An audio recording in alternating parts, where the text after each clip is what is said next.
Dentro del marco de la conmemoración de su creación, el Instituto Mexicano de Estudios Estratégicos inaugura los diálogos en el Instituto sobre temas relacionados con el desarrollo, seguridad y defensa nacionales, que inciden transversalmente a las Fuerzas Armadas, contando con la participación de servidores públicos y académicos de reconocimiento nacional e internacional, con la finalidad de compartir sus visiones y experiencias.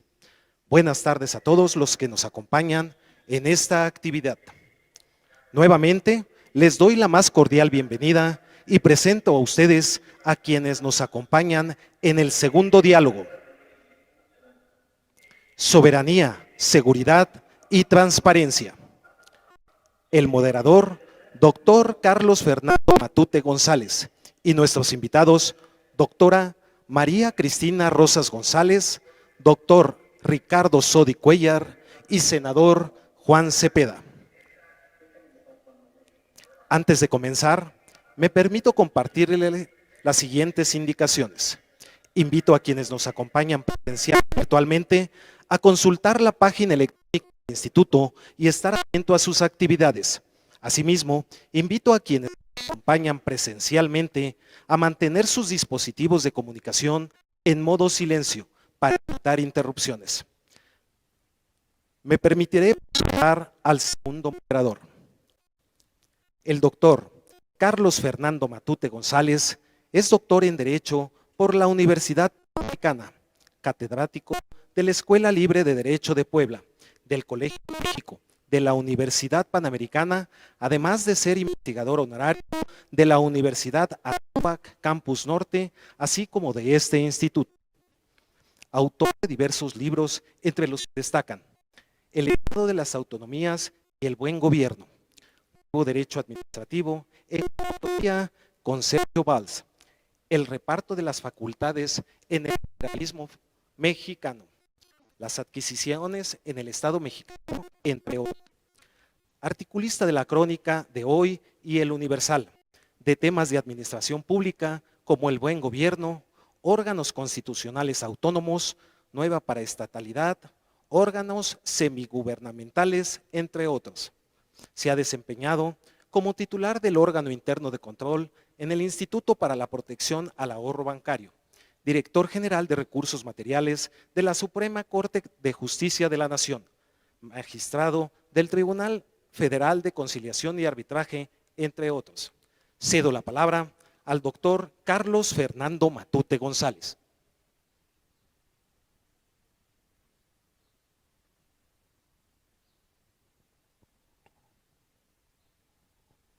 Buenas tardes a todos los aquí presentes y a nuestros seguidores en las redes. Primero, saludo al general de División Diplomado de Estado Mayor David Rivera Medina, director general de Educación Militar y rector de la Universidad del Ejército y Fuerza Aérea, y al general Rafael Paz del Campo, director del Instituto Mexicano de Estudios Estratégicos de la Seguridad y Defensa Nacionales. Agradezco a ambas instituciones que representan la oportunidad de participar en estos diálogos y doy la bienvenida a nuestros invitados, la doctora María Cristina Rosas, el doctor Ricardo Sodi y el senador y doctor Juan Cepeda. Y agradezco su generosidad de compartirnos sus conocimientos aquí en este recinto y con todos nuestros seguidores en las redes. Informo que hemos tenido más de 6,000 visitas en este acto académico. La transparencia es uno de los fundamentos del gobierno abierto, que es el modelo postestatal de la organización política en la globalización. En este sentido, el Estado mexicano, como parte de los procesos de democratización y alternancia en el poder, ha creado y consolidado instituciones que adoptan desde su genética a la transparencia como una forma de ser y actuar frente a las personas y la sociedad.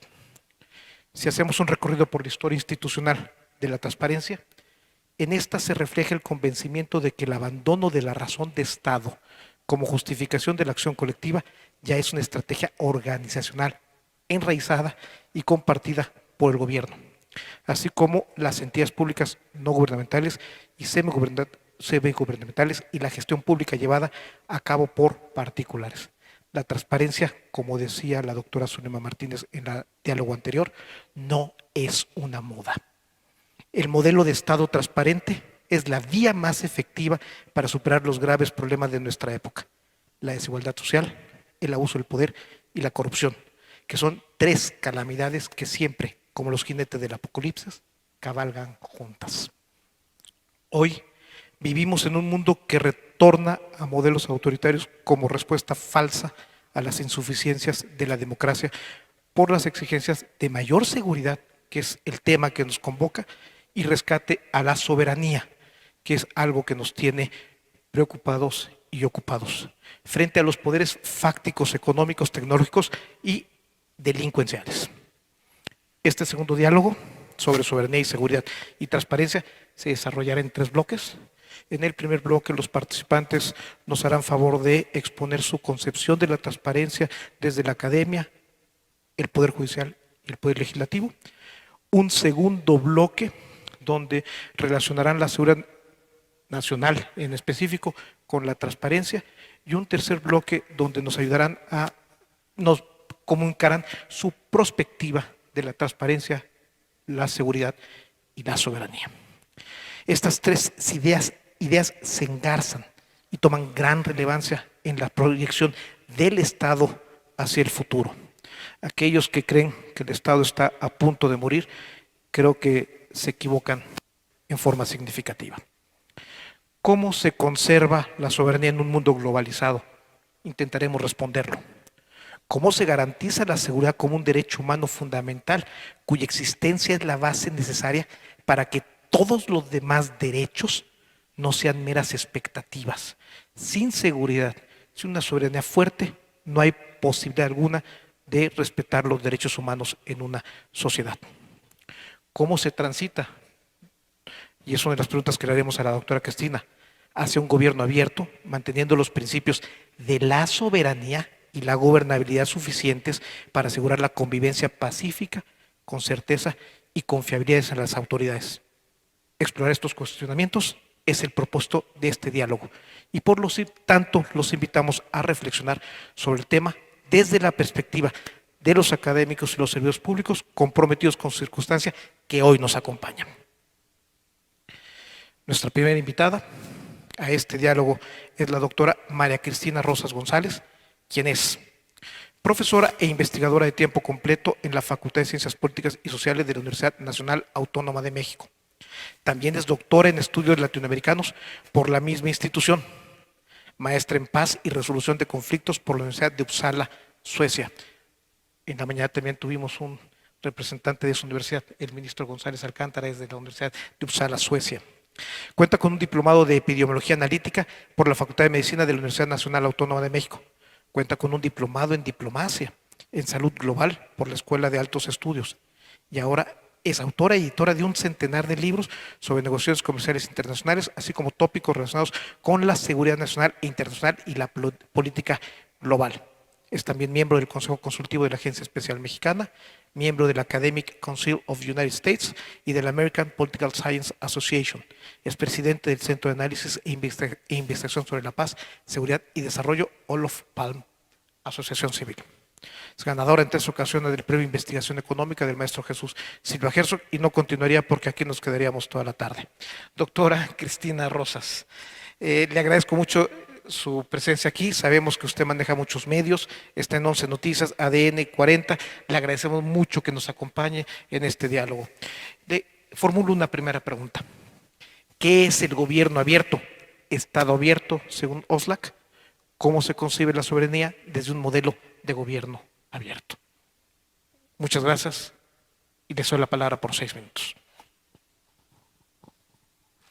Muchas gracias, buenas tardes. Me siento muy honrada de estar de nueva cuenta en este precioso foro y agradezco, por supuesto, a las autoridades de este recinto y al doctor Carlos Matute por considerarme para participar en estas importantes reflexiones. Alrededor del tema del gobierno abierto se ha dicho mucho, se ha escrito mucho y creo que es un debate que debemos mantener. Yo traje algunos elementos para la reflexión, partiendo de algunas de las cosas que se han hecho en los organismos internacionales, multilaterales y regionales. Y bueno, comienzo tomando una definición que nos propone la OCDE, la Organización para la Cooperación y el Desarrollo Económicos, alrededor del concepto de gobierno abierto, que según esta institución implica una cultura de gobernanza basada en políticas públicas y prácticas innovadoras y sostenibles, que se basan a su vez en unos principios de transparencia, rendición de cuentas y participación que promueven la democracia y el crecimiento inclusivo. Entonces aquí vamos a ver varios elementos que son reiterados, conceptos que nos proveen otras agencias, otros organismos, pero tenemos transparencia, rendición de cuentas, participación y esto en un ambiente de democracia, pero también de inclusión social, económica, en fin. Hay varios elementos que tenemos que ponderar cuando tratamos de dilucidar qué tan abierto es un gobierno. Por ejemplo, se habla de la mejora de la transparencia del sector público. Este tema fue abordado extensamente en la mesa que nos antecedió. Pero también es importante hablar de otros actores. Yo sé que cuando hablamos de gobierno abierto, pues estamos pensando en las instituciones públicas, pero también hay una interacción permanente, constante, intensa entre el sector público y el sector privado y otra serie de entidades no gubernamentales que a veces no son ponderadas cuando se habla de transparencia o de rendición de cuentas. Siempre los ojos están puestos, obviamente, en el sector público, pero por ejemplo, vamos a encontrar propuestas que hablan de mejorar también la transparencia en el sector privado. Cuando el sector privado no es transparente, pasan cosas muy feas, ¿no? ¿Se acuerdan de la crisis financiera de 2008? Y, ay, qué terrible, ¿no? Mintieron sobre sus estados financieros, en fin, y arrastraron al mundo a una crisis cuyas secuelas todavía estamos resintiendo, ¿no? Entonces, yo creo que si bien es cierto, tenemos que enfatizar mucho la rendición de cuentas por parte del sector público, no debemos de olvidar a otros actores que son importantes en la gobernanza nacional y global. También, tenemos que pensar en la eficiencia del sector público. Un sector público que no opera a cabalidad, que no cumple las expectativas, pues obviamente abona a una creciente desconfianza. Quiero decirles que estamos en un momento difícil, donde hay un creciente cuestionamiento a las instituciones, hay una falta de credibilidad de las instituciones, se habla de una crisis de las instituciones. Yo creo que esto sí lo heredamos un poco de lo que pasó en 2008, de esta devastación económica que se genera en aquel año y cuyas secuelas se hicieron sentir en todo el planeta. En México el PIB se desplomó al año siguiente como resultado de estos eventos de 2008 y esto dañó mucho a las instituciones, a la credibilidad que las personas tenemos en torno a ellas. Yo creo que esto también ha sido particularmente visible en la presente pandemia, cuando las instituciones nos dicen usa cubrebocas, aplica la sana distancia, vacúnate, mucha gente dice, no, ¿por qué lo voy a hacer si estas instituciones no tienen credibilidad? Entonces, este es un tema toral y se relaciona, por supuesto, con la eficiencia del sector público. Si el sector público opera a cabalidad, pues obviamente esto refuerza la importancia de las instituciones. También hay que mejorar, y va junto con pegado, la capacidad de respuesta del sector público a las necesidades de los ciudadanos, pero también de otros sectores que hacen que un país funcione, empresas, por ejemplo, ¿no? Porque es muy importante entender que en una democracia, por ejemplo, ejercemos derechos políticos, votamos por gobernantes y esperamos que estos gobernantes retribuyan en términos de satisfacer las necesidades que tenemos. Pero es frecuente en todos los países del mundo, en México también, que los gobernantes a veces no oyen o desoyen las necesidades de la población. Y entonces, cuando se ignoran las necesidades de los ciudadanos, pues no podemos hablar un gobierno abierto. También aquí es importante señalar que un gobierno abierto no solo funciona de arriba hacia abajo. Aquí es crucial la participación ciudadana en la elaboración de políticas públicas. Yo creo que hemos visto elementos de esto, pero es algo en lo que tenemos que trabajar y que hay que reforzarlo. Yo, por ejemplo, pongo un caso personal. Cuando se estaba elaborando el Plan Nacional de Desarrollo de este gobierno en el tema de la agenda de seguridad, fuimos convocados varios académicos para proveer insumos y proporcionar, digamos, nuestra visión sobre los temas y aspectos que considerábamos prioritarios en la agenda de seguridad nacional. Y bueno, también ha habido consultas, ustedes lo saben, en gobiernos recientes alrededor de propuestas de la ciudadanía sobre elementos que deberían ser ponderados en los planes de desarrollo. Entonces, estos son elementos importantes, pero no se agotan con ello, no se agota la participación ciudadana con convocar a un referéndum, no se agota con convocar a que la población provea de ideas cuando estamos haciendo un plan nacional de desarrollo. Necesitamos canales permanentes para estimular y garantizar que haya este feedback de parte de la ciudadanía. Entonces, lo que es el gobierno abierto no solo corre de arriba hacia abajo, o sea, del sector público hacia el resto de la población, sino que la población también provee insumos de abajo hacia arriba y también de manera transversal. Hay una transversalidad en todo lo que tiene que ver con el gobierno abierto. Y bueno, hay reflexiones en el sentido de que un gobierno abierto puede ayudarnos a construir sociedades más seguras, más prósperas, donde haya una distribución de la riqueza, en fin. Yo aquí quisiera añadir que, bueno, tendríamos que, además de mirar, como lo decía hace un rato, de mirar al sector público en lo que es el gobierno abierto, sí tendríamos que mirar a todo lo que no es sector público y que de una u otra forma influye en la gobernanza. Mencionaba el caso de las empresas, pero también tenemos un montón de organismos que supervisan, ¿sí? Y bueno, aquí la pregunta es, ¿quién supervisa al que supervisa? O sea, si queremos un gobierno abierto funcional, tenemos una supervisión, tenemos órganos que se encargan de esto, pero por otra parte sí tendríamos que pensar en la rendición de cuentas para todos, no solo las instituciones del sector público, sino también para quienes están supervisando y se supone que tendrían que coadyuvar a que haya un mejor funcionamiento de todo el entramado que opera en torno al gobierno abierto. Y por último decirles, gobierno abierto no es un fin en sí mismo, es un medio para construir, como decíamos, sociedades seguras, sociedades prósperas y sociedades inclusivas.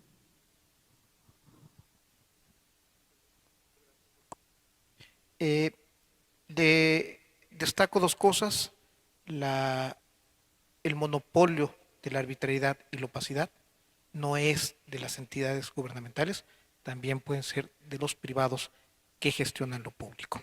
Y los tres elementos del gobierno abierto: transparencia, participación ciudadana y esto que estamos viviendo, tecnologías de la comunicación. Muchas gracias, doctora. Nuestro siguiente participante en este diálogo es una persona muy cercana a la investigación que se realiza en el Ejército. El doctor Ricardo Sodi Cuéllar es licenciado en Derecho por la Escuela Libre de Derecho, doctor en Derecho por la Universidad Complutense de Madrid, sobresaliente cum laude, por la defensa de las tesis Configuración Constitucional de la Jurisdicción Penal Militar en Tiempo de Paz, el caso de México. Nos acompaña en vía virtual por condiciones de salud.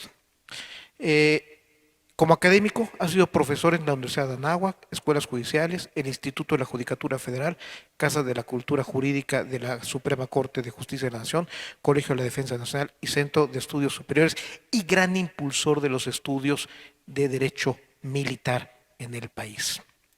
Ha publicado diversos libros, 2 individuales y 14 colectivos. Tengo el gusto que me haya prologado 2 de ellos. Y para la editorial Porrúa, para el Instituto Nacional de Ciencias Penales y para el Tribunal Superior de Justicia del Estado de México, donde es presidente actualmente. El doctor Ricardo Sodi. ¿Qué es la transparencia? ¿Cómo se relaciona con el concepto, cómo se relaciona el concepto de Estado transparente con los conceptos de soberanía y seguridad nacional? Les doy la palabra por 6 minutos. Gracias, doctor Sodi.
La transparencia debe de ser algo ya consubstancial. Aún en temas de seguridad nacional es posible que se reserven temas por un periodo de tiempo, pero a tarde o temprano, al final de cuentas, la transparencia debe ser una realidad transversal que obligue al Estado mexicano a informar, a rendir cuentas y hablar de cara a la sociedad.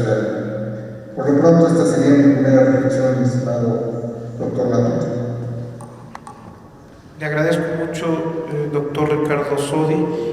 Especialmente le agradecemos por el esfuerzo que está haciendo estar aquí con nosotros, aunque sea de manera virtual. Nuestro siguiente invitado es el doctor y senador de la República, Juan Cepeda, quien es originario de Nezahualcóyotl, municipio del Estado de México, donde inició su trayectoria política. Es licenciado en Derecho y en Administración Pública, especialista en Derecho Constitucional, maestro en Juicios Orales y Sistema Acusatorio y doctor en Derecho Parlamentario. Ha sido jefe de concertación política, subdirector de gobierno, síndico, procurador del gobierno municipal de Nezahualcóyotl. Lo ha sido todo políticamente en el municipio de Nezahualcóyotl. Del 2003 a 2015 fue su presidente municipal. De 2015 a 2018, diputado local por el Estado de México y coordinador de la fracción parlamentaria en dicha legislatura. En 2017 fue candidato a la gobernatura del Estado de México y actualmente senador de la República, en donde preside la Comisión de Anticorrupción, Transparencia y Participación Ciudadana. Fuera del guión, tengo que decir que es uno de los políticos jóvenes con mayor presencia en redes y conocimiento de que las tecnologías de la información y comunicación son parte esencial del ejercicio de un gobierno abierto. Senador y doctor Juan Cepeda. Desde el Poder Legislativo, ¿qué retos se advierten en materia de transparencia y acceso a la información en el marco de la seguridad?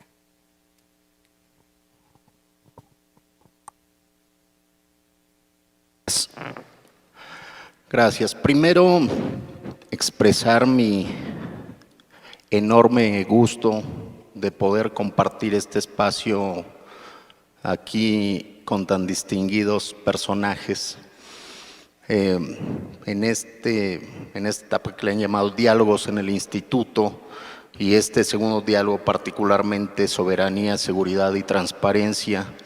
Quiero agradecer, por supuesto, la anfitrionía y la invitación del general de división, intendente retirado Rafael Paz del Campo, director del Instituto Mexicano de Estudios Estratégicos en Seguridad y Defensa Nacionales, a Israel Alvarado, investigador de este instituto, por supuesto al moderador, al doctor Carlos Fernando Matute González, y a quienes me acompañan en esta mesa, a la doctora María Cristina Rosas González, y a un gran amigo que nos vemos muy seguido en el Estado de México, al magistrado Ricardo Sodi Cuellar, a quien además, magistrado, le deseo una pronta y total recuperación. Miren, ahorita que escuchaba a quienes me antecedieron en la palabra, hablar de transparencia y acceso a la información, más aún el asunto de seguridad nacional, me lleva a armonizar estos términos. Primero, tanto la transparencia como el acceso a la información son herramientas, hoy ya derechos constitucionales, que se han venido ganando a través del tiempo como derechos fundamentales que nos consagra la Constitución a partir de regímenes democráticos. A nivel mundial, esos regímenes que se dicen democráticos van a tener estas herramientas consagradas como derechos fundamentales en sus ordenamientos constitucionales. En México, desde 1977, ya de manera incipiente se empezaba a sembrar la semilla del acceso a la información. Y no hace mucho, apenas hace unos 9 años, aproximadamente 8 años, ya se plasma en una reforma constitucional que el Estado debe de ser garante de que la ciudadanía tenga pleno derecho a esa información. Y en una república como la mexicana, los 3 poderes, dice la Constitución que solo hay un poder supremo que para su ejercicio se divide en poder ejecutivo, poder legislativo y poder judicial, y en ese esquema de una república de pesos y contrapesos, o frenos y contrapesos, la famosa teoría de los checks and balances, el poder legislativo se encarga de poder supervisar al poder ejecutivo. Pero también implican estas dos figuras una participación activa de la ciudadanía. No por nada vemos que mucha de la información que se solicita a todo aquel órgano de poder público, poder ejecutivo, legislativo, judicial, a nivel federal, estatal, municipal e incluso órganos autónomos, etcétera, proviene de los ciudadanos que quieren rendición de cuentas, transparencia, que no haya corrupción por ende y que la información sea veraz, sea oportuna y que al mismo tiempo se convierta en una herramienta que el ciudadano tiene para evaluar a quien elegí para que me dé resultados. Y no ha sido menor la lucha que se ha dado para vencer las resistencias de, como ya lo escuchábamos hace un momento, se niegan a dar la información veraz y oportuna. Y aquí retomo este concepto que decía mi querido magistrado Sodi, seguridad nacional. Ustedes, como integrantes de las Fuerzas Armadas, en esta tan reconocida y además me sumo institución como es la Secretaría de la Defensa Nacional, seguramente lo tienen muy presente. La seguridad nacional es un término que se ha aludido para eludir la responsabilidad de muchas áreas del gobierno para brindar la información. Y desde el legislativo tenemos que armonizar esa tensión que existe entre transparencia y acceso a la información, que consagra, al menos en el tema del acceso a la información, el artículo 6º constitucional, con el 89 constitucional, que le da la responsabilidad total al titular del Ejecutivo para garantizar la seguridad nacional. La seguridad nacional entendida como ese conjunto de factores que tienen que observarse, cuidarse para garantizar el orden político, la estabilidad y la gobernabilidad en el país. Seguramente ahorita en mis siguientes participaciones desarrollaré más el tema de la importancia de cómo el legislativo, cumpliendo con su función, también pone límites a ese acceso a la información en una coincidencia de que sí se tiene que salvaguardar la seguridad nacional, pero acordes a las convenciones y a los tratados internacionales, no debe de haber información, como hoy ya está establecido en los órdenes legales, que eternamente esté oculta. Hay algunos candados. En materia de derechos humanos o violaciones graves a estos o crímenes de lesa humanidad, no hay esa figura que proteja a un gobierno, a un funcionario.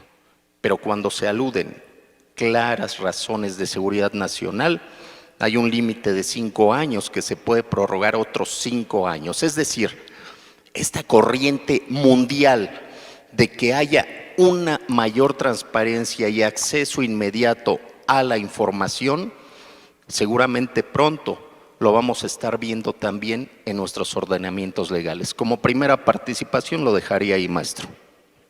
Muchas gracias, senador.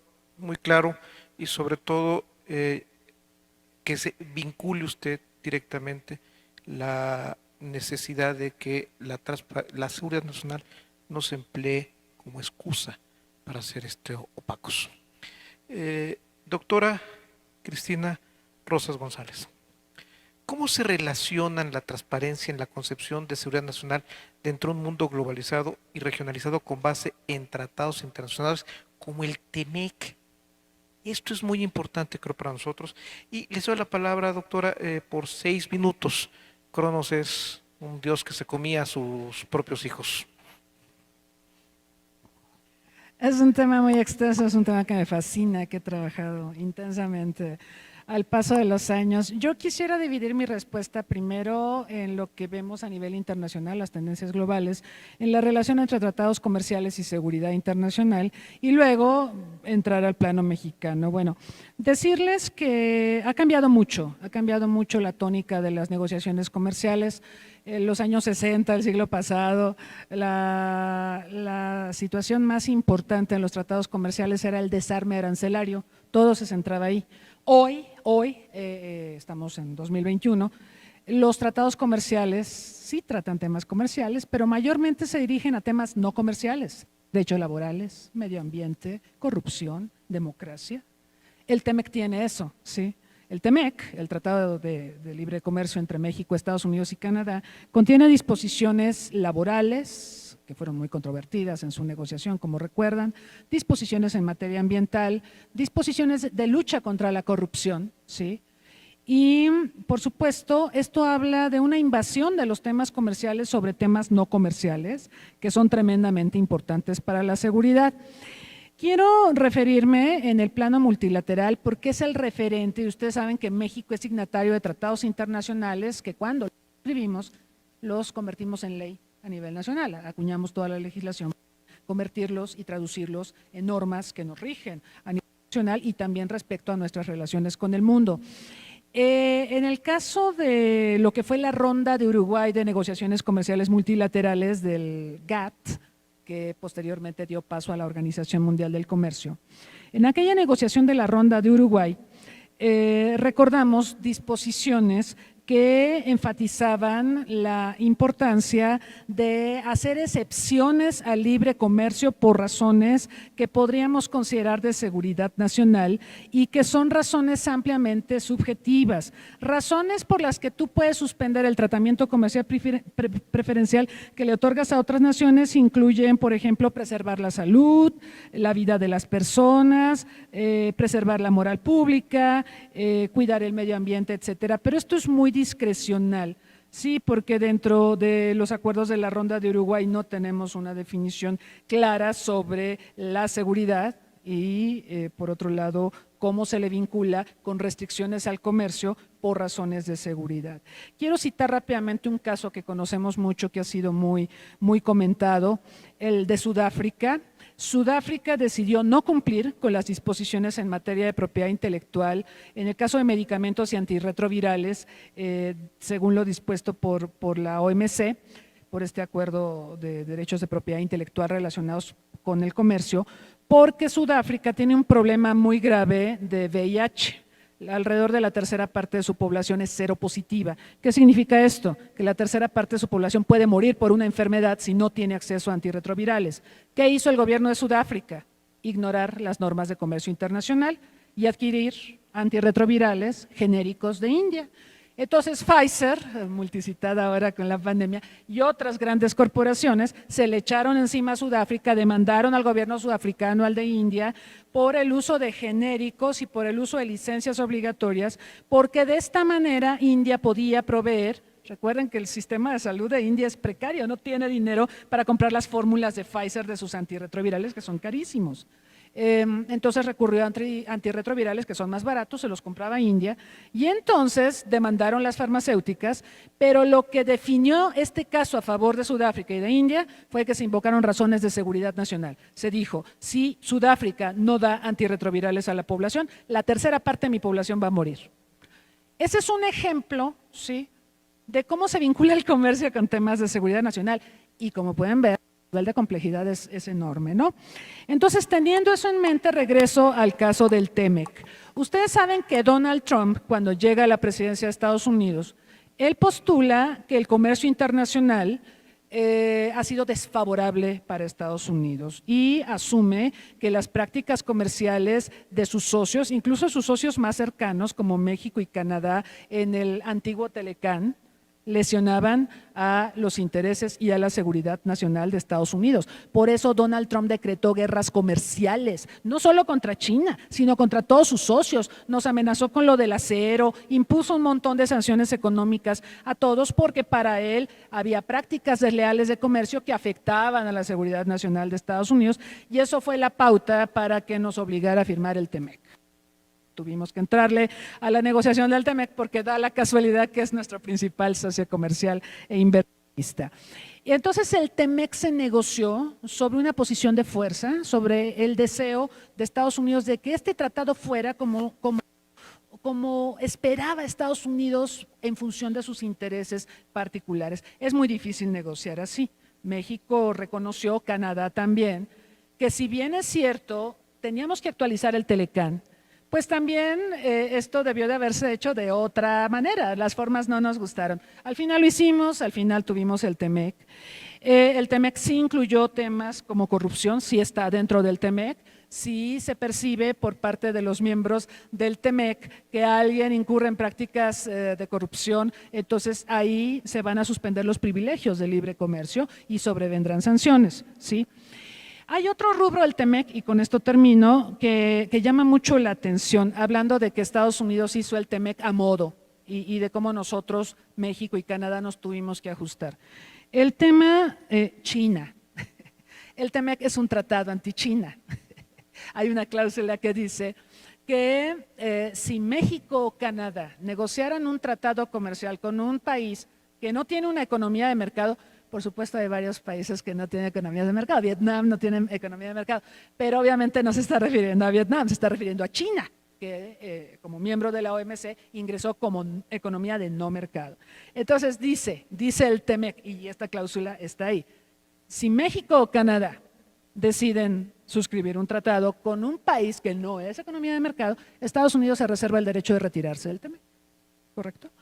Entonces, aquí lo único que les quiero dejar en esta intervención, perdón por extenderme tanto, es que Estados Unidos sí logró acomodar sus intereses en el TEMEC y nosotros, hablando de soberanía y hablando de seguridad nacional, tuvimos que acomodarnos, ¿no? Es como cuando nos sentamos tres personas muy robustas en la silla, ¿sí? Y tratamos de acomodarnos para que los tres estemos sentaditos. Así fue el TEMEC. Teníamos un elefante muy grande que era Donald Trump y estábamos Canadá y México y bueno, el elefante abarcaba mucho y nosotros tuvimos que acomodarnos para sentarnos en la misma mesa, ¿sí? O en la misma silla o en el mismo sofá. Así fue y ha sido una negociación complicada, pero necesitábamos hacerla. Gracias. Muy amable, doctora, y gracias por el elemento del elefante comparando a no sé si no solamente por pesado, sino a veces también torpe. Dejo una pregunta para nuestro amigo el doctor Sodi Cuellar, aprovechándonos de su gran, y lo digo con conocimiento, de su gran conocimiento jurídico. En la mañana, el ministro comentaba que la seguridad nacional es una reserva de la publicidad de la información. La pregunta es, ¿cómo se explica jurídicamente esta reserva, doctor? ¿Y cómo aplicas el principio de máxima publicidad, máxima transparencia, de tal manera que no afecte la soberanía del Estado? Disculpa las preguntas, pero la complejidad es correcta para ti. Escuché un poquito mal la pregunta, se vició un poco el sonido, pero entiendo que me cuestionó el doctor Matute cómo se explica jurídicamente que la seguridad nacional sea una materia reservada en la legislación de transparencia y cómo el principio de máxima transparencia puede afectar la soberanía.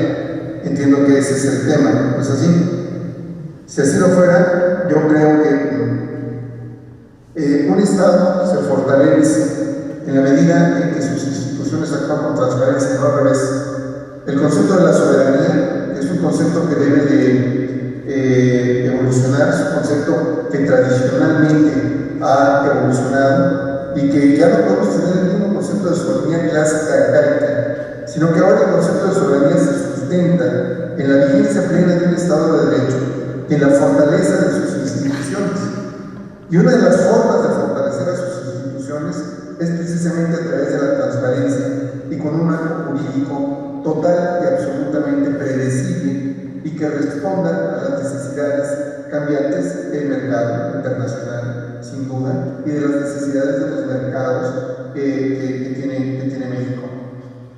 Comentaba la doctora que el TEMEC es un tema que afectó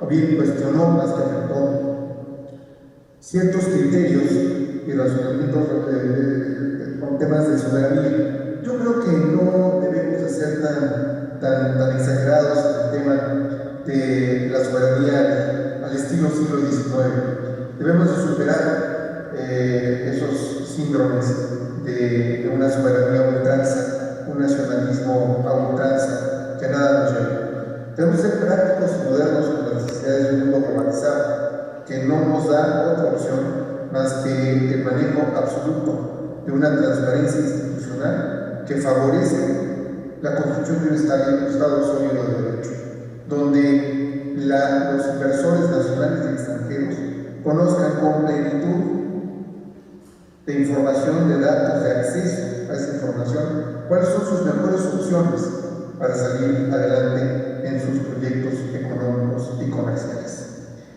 Ni aún, inclusive, los temas de seguridad nacional, salvo temas muy específicos reservados, como decía el señor senador, donde el tema de la seguridad nacional tenga que incidir con la seguridad del Estado mexicano, sin duda, algunos aspectos fundamentales y plurales, eso tendrá que reservarse, sin duda alguna, por un periodo razonable de tiempo, para que pasado dicho tiempo se pueda analizar y evaluar. Un gobierno que no se puede analizar y evaluar en su desempeño en políticas públicas es un gobierno que no puede corregir sus errores y que no puede mejorar sus prácticas gubernamentales y sus políticas públicas. Yo creo que la soberanía no está reñida con la transparencia. Por el contrario, un Estado soberano es una perspectiva contemporánea, que es la fortaleza y prevalencia de sus instituciones y de su Estado de Derecho, se sustenta fundamentalmente en los principios de transparencia y máxima publicidad. Eso es lo que le da fortaleza a las instituciones. A los tres poderes del Estado, que es uno solo dividido para su realización de interés, pero es el poder del Estado en su conjunto, el que se fortalece con instituciones sólidas, transparentes y sujetas a un marco jurídico normativo, que esté sujeto a los principios de progresividad y de transparencia.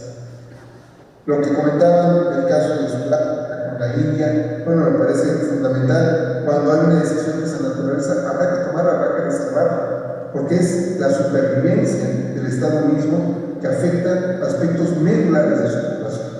Y eso tiene que analizarse caso por caso, no de manera general, sino caso por caso y de acuerdo a las circunstancias. Insisto, y mi postura es, a mayor transparencia, mayor fortalecimiento de una soberanía estatal y un fortalecimiento de un marco institucional y de certeza jurídica para construir un Estado de Derecho que permita oportunidades de desarrollo globales. Gracias, Carlos.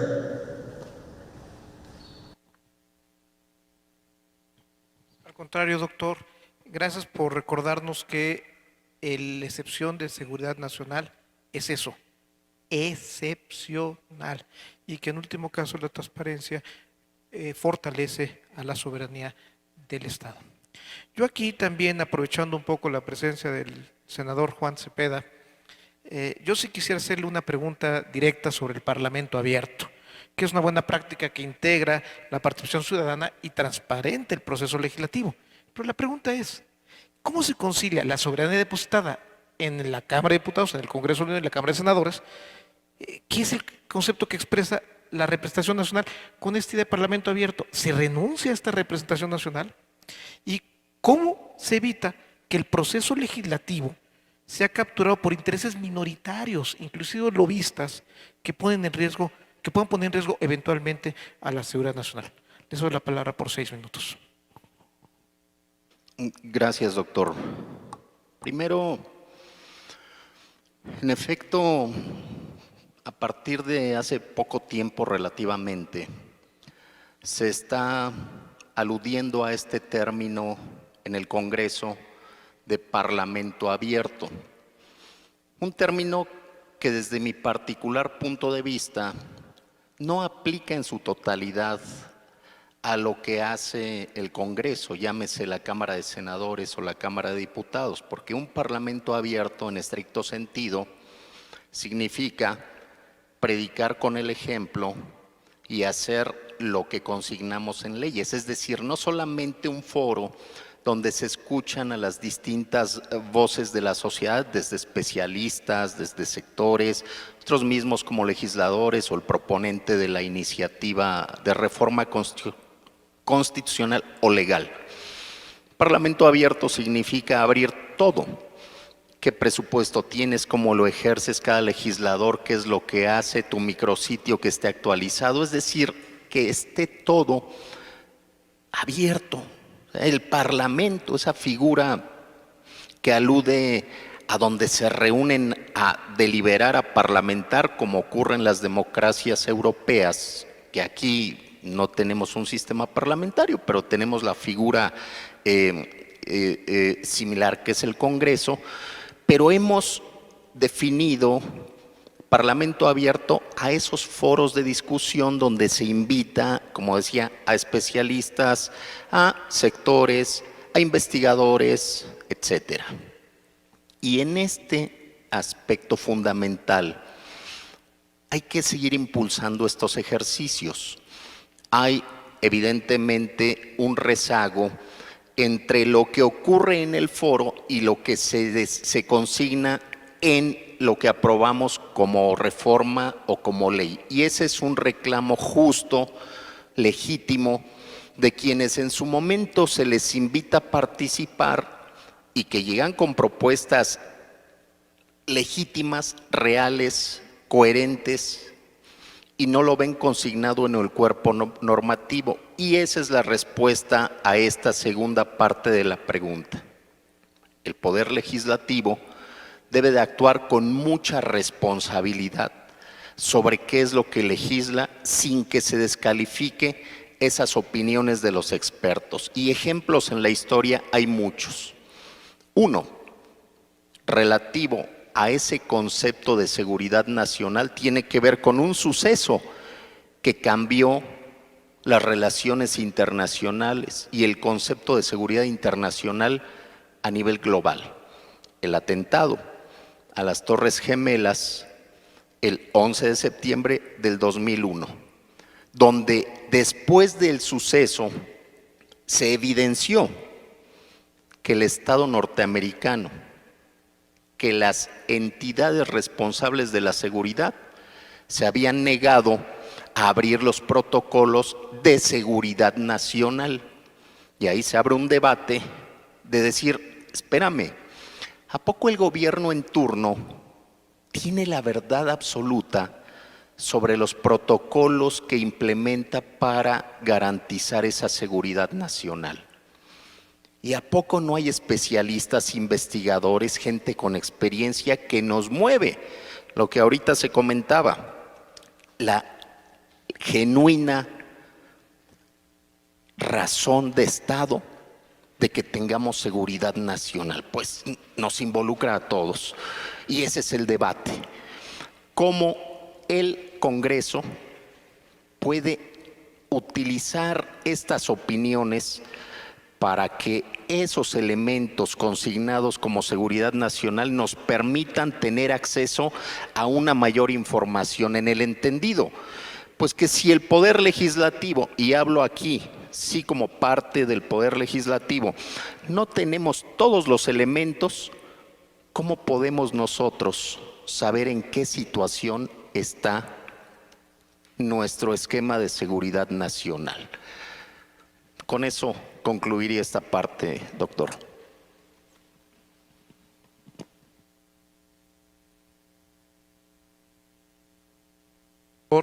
Gracias, senador Juan Cepeda. Le agradezco mucho la respuesta porque van entrando en un proceso en el que la atención a seguridad nacional va a estar muy puesta a la vista con la reforma energética. Y ahí lo dejo. Doctora Cristina Rosas González. Desde la perspectiva de la participación ciudadana, ¿cómo debe concebirse la seguridad nacional? Y en atención a que nos encontramos en un recinto del Ejército Mexicano y por la limitación del tiempo, aquí hay que ser blitzkrieg, guerra relámpago, directos, porque vamos a reducir el tiempo de participación a 3 minutos a nuestros participantes. Gracias. Gracias por la pregunta, doctor Matute. Yo he estado reflexionando mucho sobre esta relación entre seguridad nacional, transparencia, derecho a la privacidad. Yo creo que en este siglo se han creado varias premisas que tendríamos que poner en tela de juicio. Una de esas premisas, la mencionaba el senador hace un momento, se genera en el marco del 11 de septiembre, cuando Estados Unidos decide decretar una serie de medidas intrusivas hacia la privacidad y el disfrute de derechos humanos de los estadounidenses y de cualquier otra persona por razones de seguridad nacional, ¿no? Entonces, por ejemplo, se invistió a través de poderes extraordinarios al presidente para que la Agencia de Seguridad Nacional pudiera escuchar llamadas telefónicas, intervenir correos electrónicos, pudiera invadir la privacidad de las personas en el nombre de la seguridad nacional. Hoy, en estos tiempos pandémicos, estamos en una situación muy parecida, porque en el nombre de la salud se han creado una serie de tecnologías con el argumento, lo hemos visto en Corea del Sur, no es el único país, pero hay varios que lo han estado llevando a cabo. Aquí se quiso hacer, pero no ha cuajado tanto. Esto de monitorearte a través de tu teléfono celular para saber dónde estás, con quién hablaste, si te contagiaste y rastrear a las personas con las que hablaste y fumigar los lugares donde estuviste, etcétera. Todo en el nombre de la salud. Estamos viendo una afectación a la privacidad, ¿sí? Y creo que esto es tremendamente importante porque hay un surveillance, hay una vigilancia creciente hacia las personas en momentos en que también vemos tendencias de los gobiernos a la opacidad, ¿no? De hecho, muchos gobiernos argumentan seguridad nacional, creo que en el fondo es más bien seguridad del régimen, ¿sí?, como elemento que les permite justificar la opacidad del poder político y económico y al mismo tiempo evitan que la ciudadanía en el ejercicio de sus derechos humanos, políticos, sociales, etcétera, pueda cuestionar el ejercicio del poder político. Yo creo que esto es preocupante. Estamos ante sociedades muy polarizadas también, ante la crisis de las instituciones y me acuerdo mucho de una frase de Huntington, de hecho la anoté aquí. Él dice, interesante, ¿no?, que el poder se mantiene fuerte cuando permanece en la sombra. Expuesto a la luz, comienza a evaporarse. Bueno, vamos a tener que repensar en esto de la transparencia, de la seguridad nacional y del derecho a la privacidad, las formas en las que nos interrelacionamos los ciudadanos con el poder político y también una reformulación, por supuesto, de todos estos órdenes y planteamientos que pareciera que son, ¿cómo se dice?, excluyentes, ¿no? Yo creo que el dilema no es seguridad o libertad, yo creo que es seguridad más libertad. Como tampoco creo que el dilema sea salud o seguridad, es salud y seguridad, ¿no? No tienen por qué ser opposites, ¿no?, o polos opuestos, no. Yo creo que las sociedades se construyen sumando, no excluyendo. Y en este sentido, pues va a ser muy importante trabajar para reducir los márgenes de opacidad de las autoridades, pero esto por supuesto requiere una sociedad informada que conozca sus derechos, que participe y bueno, esto permitirá, supongo, un cambio del estado de cosas. Muchas gracias, doctora. Yo aquí le agradezco mucho que haya puesto énfasis en estas dualidades, dilemas que se pueden presentar en el ejercicio, porque muchas veces los servidores públicos se encuentran en esos dilemas y no necesariamente actúan en forma indebida porque quieran, sino porque hay un dilema que hay que resolver. Y esto es muy importante. Doctor Ricardo Sodi Cuéllar,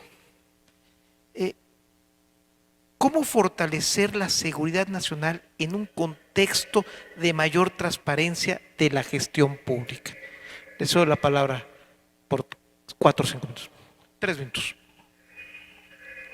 Muy bien, muchas gracias, Carlos. El tema de la transparencia está en el contexto del Estado. Y yo creo que aquí la gran interrogante para el futuro es si queremos más Estado o queremos menos Estado como organización popular de una nación. Aquí habrá que enfrentar dos riesgos desde mi perspectiva. El primero, los defensores del Estado ultranza, del Estado absorbente, del Estado todopoderoso omnipresente, lo quieren proteger por la vía del estatismo, que fácilmente se convierte en totalitarismo, de dictadura y de ahí en tiranía. Pero por otro lado, también tenemos que ser muy cuidadosos, porque los opositores al Estado o a la presencia excesiva del Estado lo quieren derruir por la vía del liberalismo, que fácilmente se convierte en individualismo, de ahí en desorden y de ahí en anarquía. La fórmula ideal es un Estado tan poderoso como sea indispensable, pero tan limitado como sea posible, manejado a través de una gestoría social, una sociedad autogestiva, y la sociedad autogestiva se da únicamente en el contexto de la transparencia y de la participación ciudadana como elementos indisolubles de una fórmula para fortalecer al Estado de Derecho y a sus instituciones. Una sociedad autogestiva que no espere que el Estado le dé todo y le proporcione todo, sino que gestione ante las mismas autoridades y dentro del marco institucional las soluciones a sus problemas, y el Estado provea ese espacio adecuado para desarrollar ese cambio. Los equilibrios es precisamente lo más difícil, no solamente en la vida de las personas, sino en la vida de los Estados. Por lo tanto, ese equilibrio de un Estado autogestivo, vinculado con la transparencia, con la participación ciudadana, un Estado poderoso, importante, como sea indispensable, pero limitado como sea posible para favorecer ese aspecto de la interacción ciudadana. Yo creo que cualquier cambio en temas de transparencia, cualquier cambio político puede ser tan grave, tan peligroso incluso como el cambio climático. Tenemos que entender los cambios, atenderlos, preverlos, diseñarlos, prepararlos, no andar basados en posturas ideológicas radicales, sino más bien construir espacios comunes bajo ese esquema que he mencionado.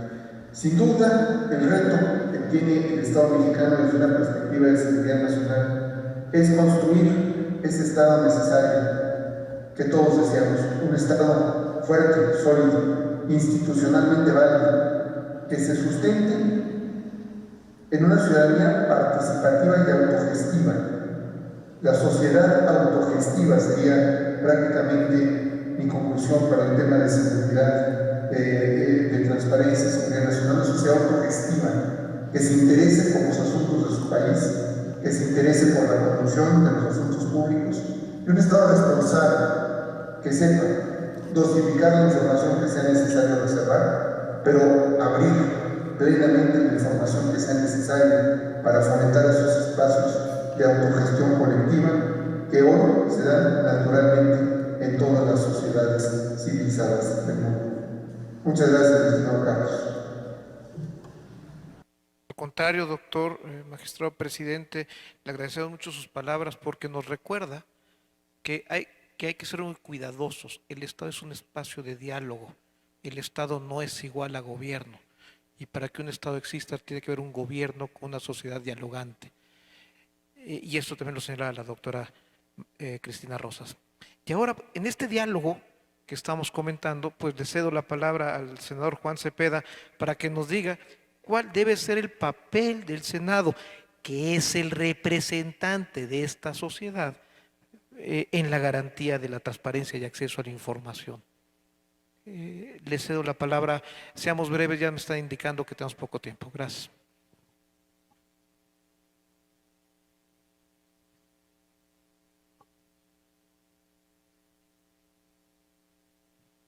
Gracias, doctor. Menuda pregunta. y más en estos tiempos donde la pluralidad no se refleja en la Cámara de Senadores, donde hay una mayoría que nos abruma. Y lo tengo que decir porque no me sentiría bien estar aquí y soslayar. Cuando al Congreso vienen en una práctica de que son prácticamente la oficialía de partes, la ventanilla de trámite, con la instrucción de que no se le cambie ni una coma a la iniciativa de reforma constitucional o reforma legal que se esté enviando. Muy difícil. Sin embargo, sí tenemos que seguir insistiendo en que la transparencia y el acceso a la información son derechos consagrados en la Constitución y que tenemos que fortalecer el INAI, tenemos que fortalecer y terminar de conformar el Sistema Nacional Anticorrupción y que tenemos que ciudadanizar más estas herramientas. ¿Cómo nos explicamos que el actual gobierno federal casi ha otorgado el 90% de sus contratos públicos sin licitar? Eso nunca se había visto. Ni en los peores momentos que se aludía a la corrupción ocurría eso, y eso va contra la ley. Pero también en los estados tenemos que seguir impulsando que los institutos encargados de la transparencia y acceso a la información se fortalezcan. Es cierto, hoy hay herramientas que le permiten al INAI a obligar a un órgano de poder a entregar información, pero casualmente todavía no tienen el poder de sancionar, porque al final queda en su misma cancha y entonces desde el Senado tenemos que armonizar en el contexto actual que estamos viviendo cómo se puede acceder a la información sin trastocar el asunto de seguridad nacional. O de verdad, no estamos preocupados hoy cuando hay prácticamente un Estado con grandes conflictos como es el tráfico de drogas, con lo que implica, o el tráfico de armas de Estados Unidos hacia acá, o el tráfico de personas, por mencionar solamente 3 de los graves problemas que sí ponen en riesgo la seguridad nacional.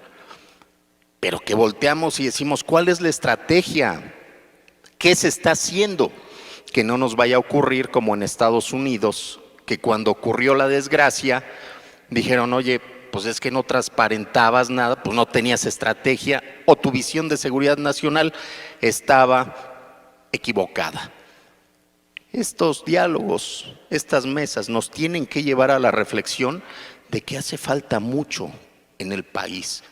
Lo quiero decir aquí y aprovecho que estoy en instalaciones de la Secretaría de la Defensa Nacional. Yo soy uno de los que en el Senado, y es público, he cuestionado la utilización que han hecho de una de las instituciones más reconocidas en el país, como es el Ejército Mexicano, las Fuerzas Armadas en general.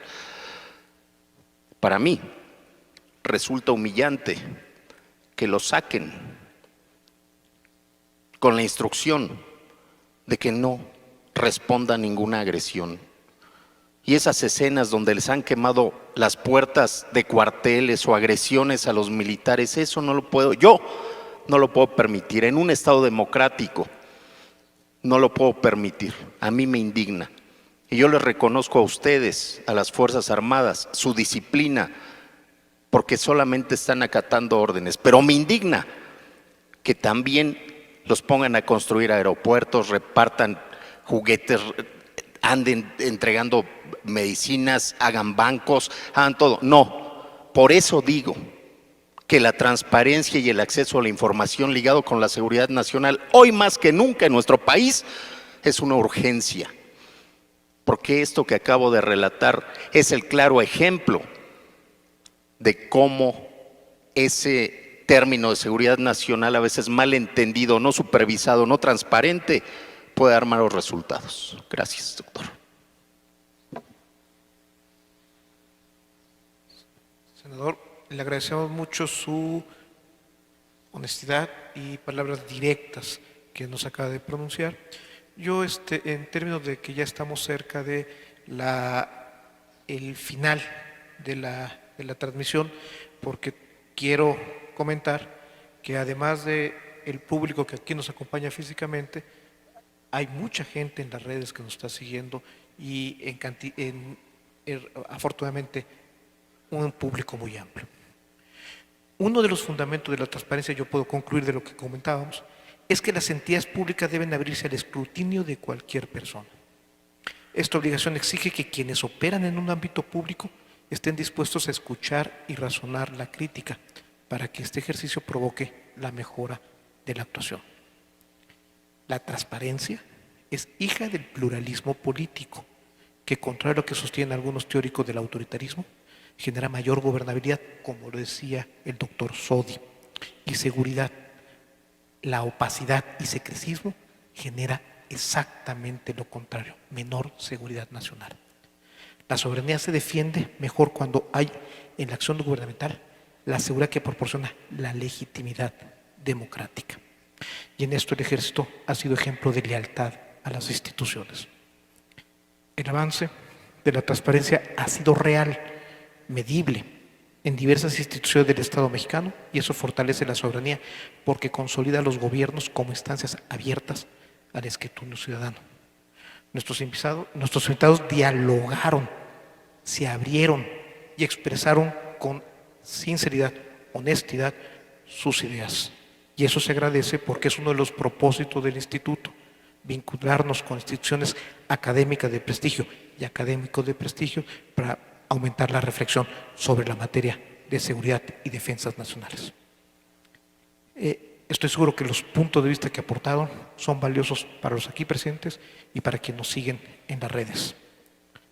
No olvidemos que el primer beneficiario de la transparencia es el Estado que la practica. Y es una vía de consolidar la soberanía, pero no cualquier tipo de soberanía, sino aquella que fortalece la soberanía popular y democrática. Con esto quiero dar por concluido por lo menos esta mesa, evidentemente agradeciendo al general de División Diplomado de Estado Mayor David Rivera Medina, director general de la Educación Militar y rector de la Universidad del Ejército y Fuerza Aérea, y al general Rafael Paz del Campo,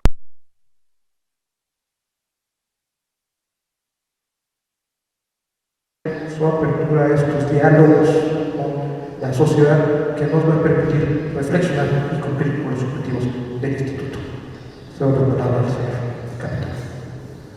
Agradecemos la intervención de los participantes en el segundo diálogo, soberanía, seguridad y transparencia. A continuación, el director general de Educación Militar y rector de la Universidad del Ejército y Fuerza Aérea hará entrega de los reconocimientos a la doctora María Cristina Rosas González.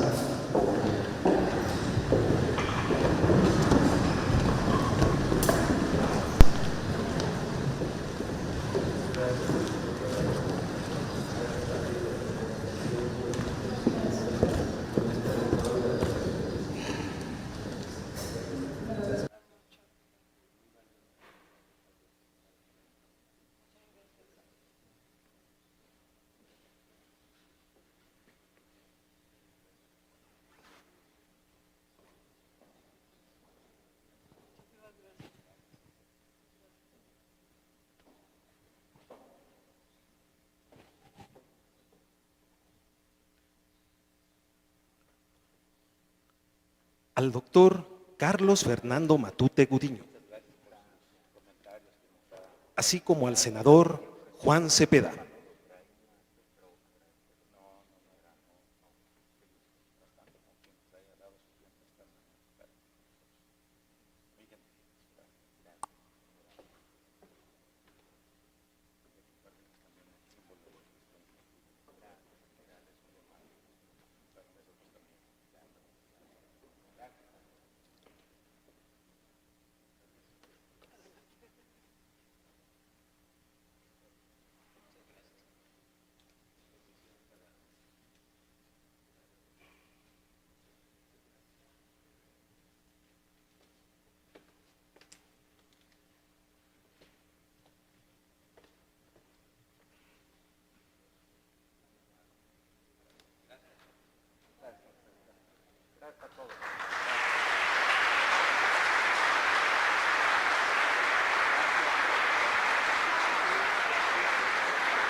El himno nacional es el canto a la patria.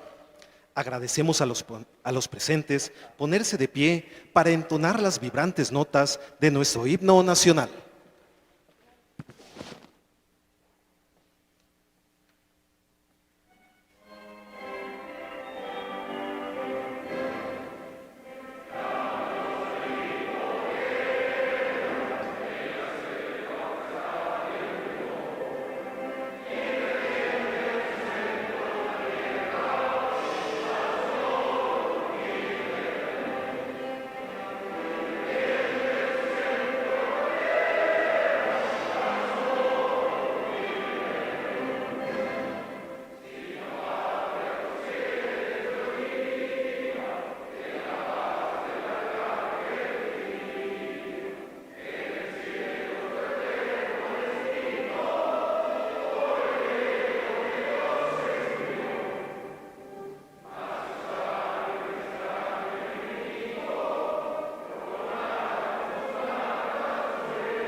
De conformidad con lo establecido en el reglamento del ceremonial militar, se rendirán los honores correspondientes al Director General de Educación Militar y Rector de la Universidad del Ejército y Fuerza Aérea.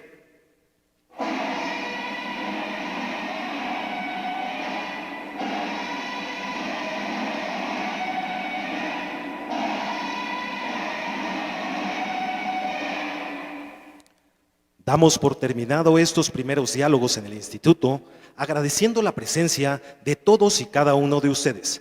Que tengan un excelente día.